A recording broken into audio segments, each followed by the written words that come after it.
welcome to the mock content on statistical methods for psychological research 2. In this lesson, we are going to discuss about non-parametric approach to data analysis. So, what are all the objective will be gained by the students after completion of this lesson?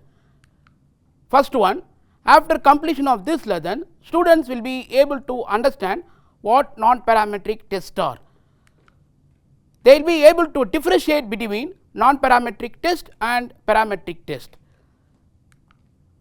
It will be possible for them to know when non-parametric test should be used in the place of the parametric test. Part 1. In this part, we will be giving the introduction about non-parametric test. In this part, we will be discussing about the definition of non-parametric test and when to use the non-parametric test, and we will be discussing about the difference between non-parametric test and distribution free test, and we will be listing the non-parametric test existing in the literature. So, first definition about non-parametric test. Non-parametric test involve test of hypothesis when there is no statement about the distribution parameters. Second one, they are based on the rank of the data points rather than the original observation. The hypothesis will be in the term of rank, median or frequencies. Example, the mean IQ score of an adult is 100, that is mu is equal to 100. So, by this definition we can easily understand that the non-parametric test does not possess any statement about the distribution parameters, but in the case of the parametric test we will be having those statements which tells about the distribution parameters. And second thing, the most important one is like we are discussing about the rank of the data point rather than the original observation. In parametric test we will be discussing about the exact value, we will be using what is the exact value of x and y, but in the case of the non-parametric test we will be using the rank of x and y. That is the third point, that is we will be using the hypothesis in terms of rank, median or frequencies, but in parametric test we will be dealing with mean and variance. And the example what we have given here is something like, if you want to calculate the IQ score of an adult, usually it will be like ranges from 100 to 140, and we will be checking like whether all the peoples are having the common mean IQ score as 100.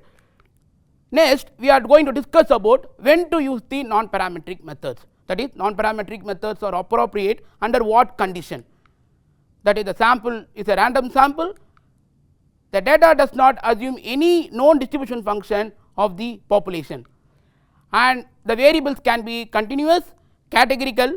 In categorical either it can be nominal or ordinal in nature, and the data can possess outliers, and even the data can have tied observations.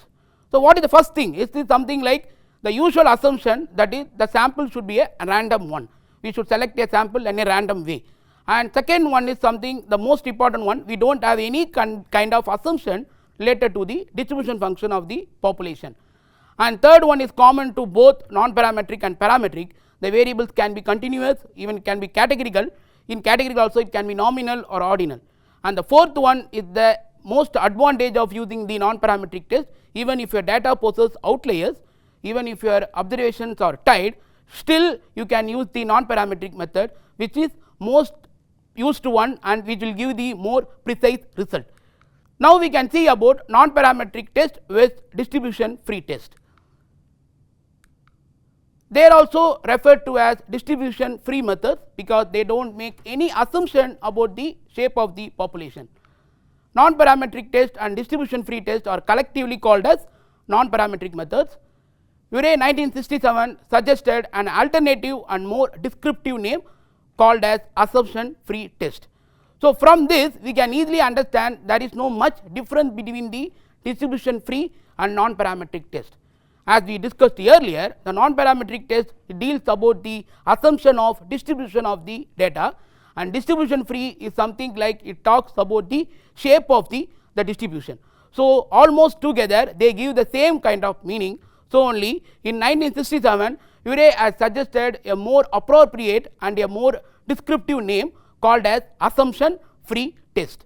Next, you people will be thinking like what are those non-parametric tests existing in literature? Let us see one by one. First one is like sign test, then Wilcoxon test and Wilcoxon sign rank test and Mann-Whitney test.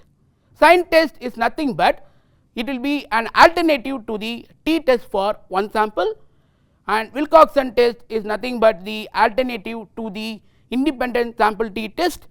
Wilcoxon sign rank test is nothing but the alternative to the paired t test, and Mann-Whitney test and Wilcoxon test are both almost similar. They both will be used and an alternative to the independent sample t test. So, from this we can easily understand for every parametric test there is an alternative non-parametric test. That is the most advantaged one for using the non-parametric test for our research purpose. Next, two tests are Kruskal-Wallis test and Friedman test. So, in Kruskal-Wallis test it is nothing but an alternative to the one way ANOVA, right. You people might know about one way ANOVA. It is like comparison between more than two groups. We will be comparing about more than two groups mean. If you have two groups we will be using t test, if you have more than two groups we will be using the one way ANOVA. So, one way ANOVA is a parametric test, and for an alternative to the that parametric test is Kruskal-Wallis test. And last one is Friedman test. So, Friedman test is an alternative to the repeated measures ANOVA. Oh, people know about repeated measures ANOVA, right. So, paired t test is nothing but the difference between the two matched sample, that is before and after. The sample will be same, but we will be collecting the information at different times. So, if you have only two groups then we can use the paired t test. If you have more than two groups then we will be using the repeated measures ANOVA in the case of the parametric test. But in non-parametric test we will be using the Friedman test, which is an alternative to the repeated measures ANOVA.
So far we have discussed about the actual definition about non-parametric test and when to use the non-parametric test, that is under what condition we should use it, and we have discussed about the difference between non-parametric test and distribution free test, and at last we have discussed about what are all the non-parametric tests existing in the literature.